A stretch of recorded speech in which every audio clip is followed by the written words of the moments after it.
ఏదైతే ఈ నెల 27వ తేదీ నాడు రాష్ట్రంలో జరగబోయే గ్రాడ్యుయేట్ ఉపాధ్యాయ ఎమ్మెల్సీ ఎన్నికల్లో సిపిఎం పార్టీగా బీజేపీని ఓడించాలి, బీజేపీ అభ్యర్థులను ఓడించాలి అనేటువంటిది నిర్ణయం తీసుకోవటం జరిగింది.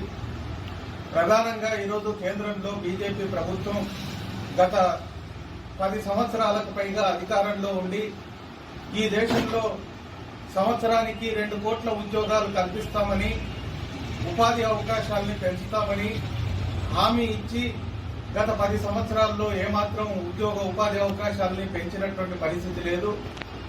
రెండవది, ఈరోజు మొన్న పెట్టినటువంటి బడ్జెట్లో ఈ రాష్ట్రానికి ఇచ్చినటువంటి హామీల్ని అమలు జరపడానికి ఏమాత్రం నిధులు కేటాయించినటువంటి పరిస్థితి లేదు.